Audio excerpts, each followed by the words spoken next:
Il ne faut pas avoir peur. Bonjour à tous, vous êtes sur Géopolitique Profonde, la chaîne qui est là pour remplacer les médias subventionnés, ces grands médias du système. On va parler d'une affaire qui, évidemment, n'a pas été traitée par Apolline de Malherbe. Donc, on fera de l'information comme Apolline de Malherbe n'en fait pas, bien entendu. Alors, je reviens sur la crise sanitaire. Je sais, certains vont me dire que c'est passé et tout, mais les condamnations, les suspensions, les radiations, etc., elles sont toujours présentes. Nous avons notre ami, le sénateur, Alain Houpert. Alain Houpert, qui est radiologue de profession et qui a été un des rares hommes politiques de science qui s'est insurgé contre les mesures sanitaires, contre tout ce qui est confinement, tout ce qui est auto-attestation, tout ce qui est suspension des soignants, tout ce qui est injection obligatoire. Et il en a parlé. Il a fait partie des très rares. Il a été, il faut se le dire, hein, en avant. Il a été quelqu'un qui a permis de faire connaître la réalité de ces mesures et donc surtout on va dire plutôt, je vais plutôt dire là, puisque la réalité, la nocivité de ces mesures. Heureusement que Alain Houpert était là. Et Alain Houpert, il sait de quoi il parle, hein, il est radiologue, ça fait très longtemps. Bon, j'ai eu de la chance de l'interviewer plusieurs fois au Sénat. Un type ultra consciencieux, quelqu'un qui est pro, qui dit pas les choses à la va-vite et qui malheureusement, bon, n'est pas dans un parti où il y a une forme de liberté de parole.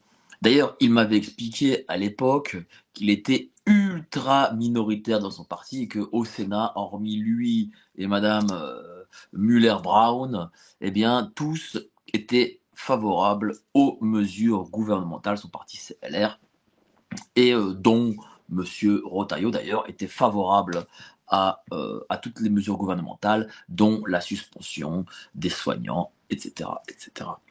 Et aujourd'hui, qu'est-ce qui s'est passé? Malgré que la crise sanitaire soit théoriquement finie, eh bien, monsieur docteur Alain Houpert, sénateur de Côte-d'Or, a été suspendu 6 mois, dont 3 fermes. Il ne peut pas, pendant au moins 3 mois, exercer son métier de radiologue. Car il faut savoir que le sénateur Alain Houpert est un des rares sénateurs qui, en plus d'être au Sénat, d'écrire la loi, etc., eh bien, consulte, voilà, des patients viennent le voir encore aujourd'hui, et il consulte, et il fait des radios, et voilà, il soigne des gens. Voilà, c'est un type qui n'est pas essentiellement enfermé au palais du Luxembourg, mais voilà, qui a décidé de continuer d'avoir une activité professionnelle, son activité professionnelle, celle de médecin. Et donc, en plus, c'est en Côte d'Or, dans des coins où il y a de nombreux déserts médicaux. Et bien donc, le Conseil de l'ordre a décidé cette semaine, voilà, cette semaine, de le suspendre 6 mois, dont 3 avec sursis. Donc il sera suspendu 3 mois. Pendant 3 mois, il ne pourra pas exercer son métier. Et pendant 3 mois, ses patients ne pourront aller le consulter. Suspendu, hein, c'est quand même pas rien une suspension, pour avoir eu raison. C'est fou quand même, hein. C'est-à-dire que le docteur Houpert, sénateur, est sanctionné alors qu'il a eu raison. Il a eu raison sur ce que disait l'État, sur ce que nous disaient tous tous ces gars là de plateau, là, même tous ces, rappelez-vous Castex et compagnie, il fallait s'asseoir dans un café parce que lorsque vous étiez debout ou le contraire, je ne sais plus, eh bien, vous n'attrapiez pas le virus. Il fallait forcément s'injecter parce que soi-disant que c'était le remède à tout, alors que c'était le remède à rien. C'est surtout, c'est surtout un remède pour vous faire avoir les pires saloperies ensuite. Voilà, c'est ça, hein, faut dire les choses. Et lui a informé de tout ça. Lui a été une sorte de lanceur d'alerte. Il a expliqué. Il a pas voulu. Son rôle, il est médecin. Il est médecin. Son rôle, c'est de soigner, c'est de guérir. C'est pas d'envoyer ses patients au Père Lachaise. Et pour avoir fait ça, pour avoir et ce qui est le pire, c'est qu'il a fait, enfin, il a dénoncé toutes ces choses aussi au Sénat, c'est-à-dire dans l'hémicycle. C'est-à-dire que lorsque l'on donne la parole à un sénateur, ben, ce sénateur fait un discours, la prend et dit ce qu'il en est. Eh bien, pour avoir mis en cause, remis en cause toutes ces mesures sanitaires, il a été, eh bien, suspendu. C'est fou quand même, hein. C'est-à-dire que dorénavant, et d'ailleurs, je peux comprendre maintenant que les politiques, ils sont tous là, motus et bouche cousue. Parce que dorénavant, lorsque vous êtes à l'Assemblée nationale ou au Sénat, vous faites un discours qui va à l'encontre du système, eh bien, le système peut reprendre ce discours et vous suspendre votre métier. Alors, pour le docteur Alain Hooper, c'est son métier de radiologue. Mais pour d'autres, ça peut être, je sais pas moi, avocat, pharmacien, enfin j'en sais rien, tous les métiers possibles imaginables. C'est-à-dire que parce que vous avez eu l'idée d'informer vos électeurs, vos concitoyens et bah, les gens qui regardent peut-être les Publics Sénat et LCP, eh bien, vous serez suspendu. Ça veut dire que même au sein d'un hémicycle, vous ne pourrez plus débattre et donner votre pensée, quoi, et votre façon de faire. Je me demande même si, à la suite de ça, on n'a pas dorénavant des hommes et femmes politiques qui, au Parlement, se disent oui, mais attendez, si je m'insurge contre telle et telle mesure, est-ce que derrière ça, je ne vais pas être, je ne vais pas perdre mon travail parce que, enfin, d'un autre côté, il n'y a pas tellement de députés ou de sénateurs qui travaillent à côté. Hein. Bon, peut-être que Dr Alain Houpert est un des rares. Mais en tout cas, ça montre que la parole publique, dorénavant, est interdite si celle-ci n'est pas en accord avec ce que le système veut entendre. C'est quand même bizarre. Moi, je trouve dingue que des années après, alors que l'on sait, on connaît la réalité de ce qu'a été cette crise sanitaire. Cette crise sanitaire, ça a été monté, créé par l'homme. Le Congrès le dit, le Congrès américain le dit. Ça a été créé par l'homme. Alors, certains, comme le docteur Pinsol, parlent d'armes biologiques. À telle raison, tel tort, j'ai quand même tendance à la croire. Docteur Pinsol, biologiste, chercheur en biologie reconnu. Bon, on parle d'armes biologiques. Aujourd'hui, des informations sortent, parce qu'on ne peut plus les cacher. Enfin, elles sortent. Pas en France, hein, excusez-moi, parce qu'en France, rien ne sort. Mais, en tout cas, dans les pays anglo-saxons, ça sort. On en parle. Et donc, du coup, heureusement que nous ne vivons pas dans les années 60-70, à ce niveau-là, je parle, parce que on sait, parce que les informations, il y a Internet, on sait ce qu'il en est.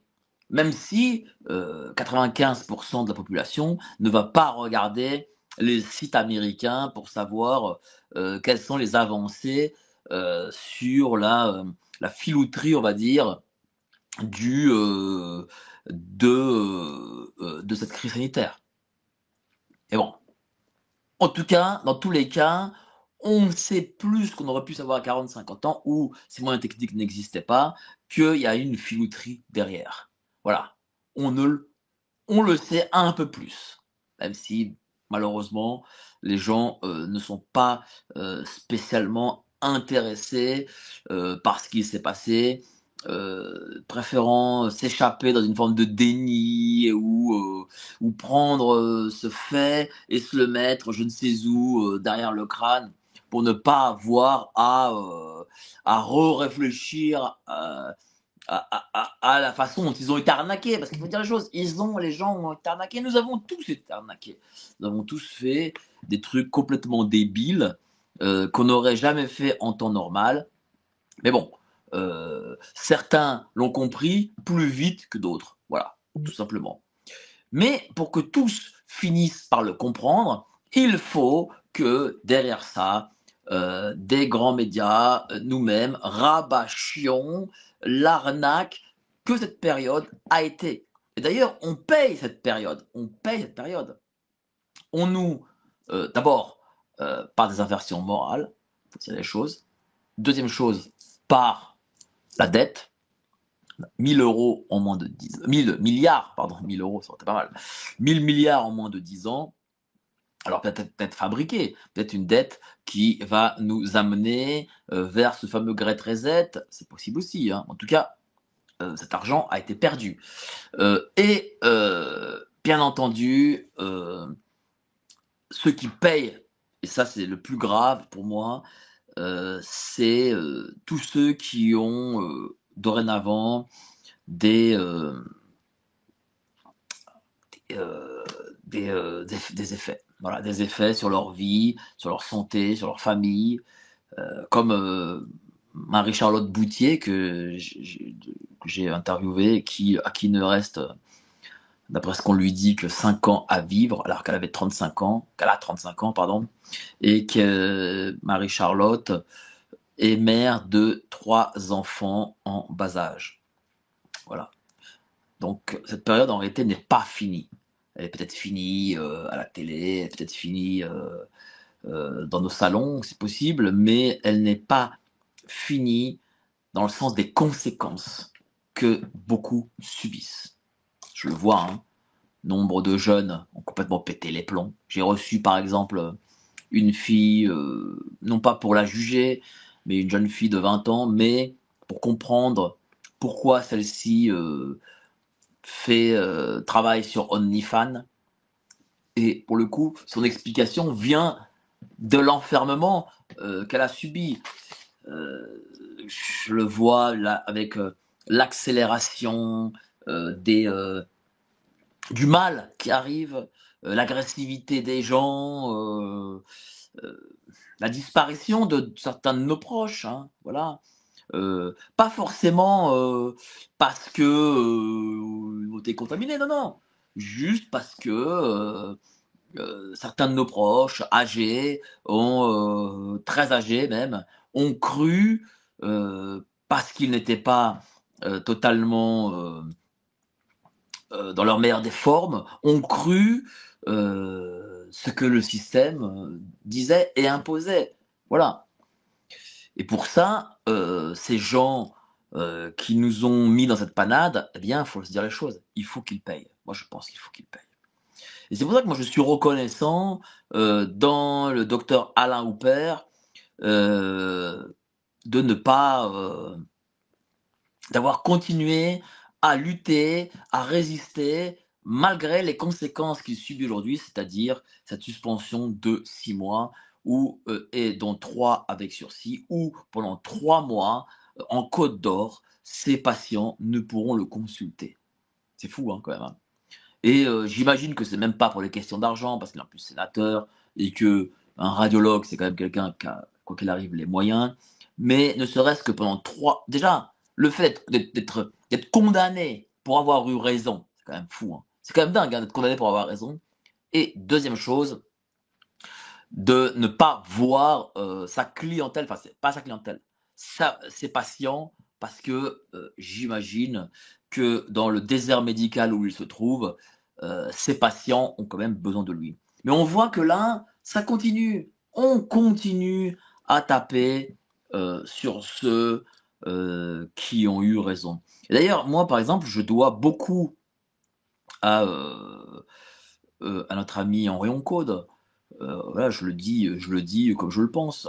Il se trouve que c'est grâce à elle, voilà, je vous le dis, que ma mère, par exemple, ne s'est pas vaccinée. Voilà, c'est vraiment grâce à elle et je lui en serais reconnaissant à vie. Hein.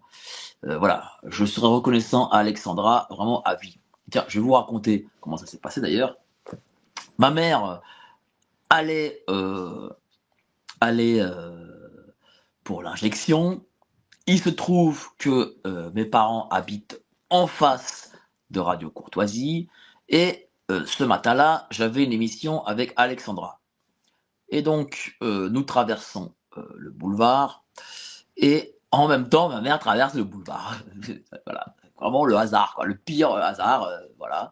Et je dis à ma mère, ben voilà, tiens, je te présente Alexandra Orion-Code, généticienne de renom, machin, voilà.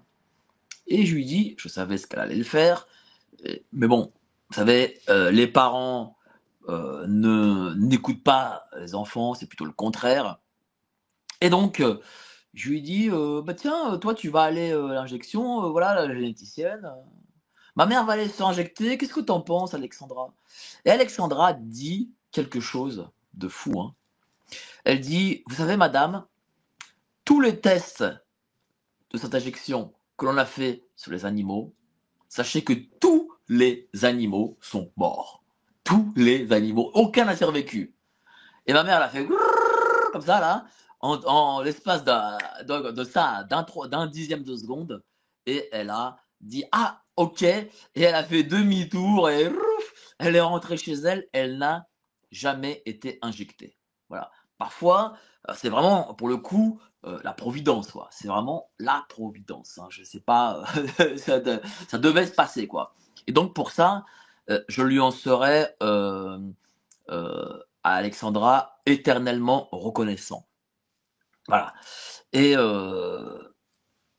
mais par contre, Alexandra a eu toute la pression de l'État, de système, tous ceux qui l'ont attaqué, elle est constamment attaquée, et même des salopards de notre entre guillemets notre camp l'ont attaqué, et ça, je trouvais ça dégueulasse. C'est ça le truc, c'est que certes, là, la période, on va dire que la période est finie, mais en réalité, les conséquences, elles, ne sont pas terminées. Voilà. Elles ne sont pas terminées. Certains de nos amis souffrent par les effets. Alors, je ne veux pas jeter la pierre à ceux qui ont craqué. Et par exemple, parce que peut-être, vous savez, on n'est pas tous informés pareil, on n'est pas tous faits pareil. Bon, c'est comme ça. Et parfois, bon bah, et puis il y a aussi des choses enfin, des situations personnelles qui ont obligé aussi. Voilà, ça, je peux très bien le comprendre. Et donc, je ne jette pas la pierre. Et je suis par exemple triste. euh, voilà, ce qui se passait avec Marc Doyer depuis que je connais notre ami Marc. Et voilà, Marc a subi le pire. Et je vais pas, il faut pas jeter la pierre à ceux qui disent oui, mais regardez quand même. Pareil pour Macha et tous les autres. Voilà. Du coup, et puis ça, si ça peut ouvrir les yeux, parfois on ouvre les yeux quand ça nous arrive personnellement. Bon, c'est ainsi. Mais bref, mais moi ce que je remarque, c'est que lorsque les gens du système, eux, assassinent, sont des meurtriers, mettent les gens plus bas que terre, bien, je repense à Monsieur Fabius. Monsieur Fabius, n'a-t-il pas été Premier ministre à l'époque du sang contaminé? Rappelez-vous, je suis responsable, mais pas coupable. Voilà. Ah non, je suis responsable, pas coupable. Hein. Voilà. Non, non, bon, je suis pas coupable. Hein. Bon, je suis quand même responsable, hein, mais je suis pas coupable. Ces gens-là, ne sont pas condamnés, jamais. Ces gens-là ne sont pas condamnés. Ces gens-là vivent leur vie, et pire que ça même. Ces gens-là sont promus au sein du système. Fabius a été promu au sein du système. Qu'a fait Fabius? Qu'a fait de bien Monsieur Fabius pour ce pays? Évidemment rien. Il a même des fils truands. L'un de ses fils est un truand. Il a eu des au RSA et puis il a un appartement à plusieurs millions d'euros. Il a un autre de ses fils qui a un ponte de McKinsey. Et lui-même est président du Conseil constitutionnel. Alors, même si il n'est pas président de la République, en réalité, dans les faits, vu qu'il peut censurer ce qu'il veut, il est pas loin d'être un président bis. Et pourtant, Monsieur Fabius a du sang sur les mains de l'époque où il était Premier ministre. Et peut-être même qu'il a encore plus qu'on ne le pense. Mais non. Lui, il est promu président du Conseil constitutionnel et aussi en tant que Premier ministre, il aura droit à vie au traitement d'ancien Premier ministre, dans le sens où il aura son petit cabinet, son chauffeur, ses gardes du corps, et même aussi en tant que président du conseil, il aura ça aussi. Enfin bref, il vivra sur notre dos jusqu'à que trépas, et le trépas, ça va être très très très très loin, j'imagine, parce que c'est pas demain qu'on va entendre que Monsieur Laurent Fabius aura quitté ce monde. Bref. Vous aimez nos émissions? Ouais. Vous aimez les différents formats qu'on vous propose? Ouais. Tant mieux, car vous allez adorer notre revue mensuelle. Et pourquoi? Car on a recruté les meilleurs experts pour vous offrir des analyses sans tabou sur les sujets clés de notre société: économie, politique, criminalité d'État, technosciences, mondialisme. Et on vous livre bien sûr toutes nos solutions financières pour préparer votre avenir. Oh, l'avenir, c'est ce qu'on a inventé de mieux pour gâcher le présent. Cliquez sous la vidéo pour recevoir votre revue dans votre boîte aux lettres et avoir accès aux meilleures informations qu'on ne peut pas dire sur YouTube.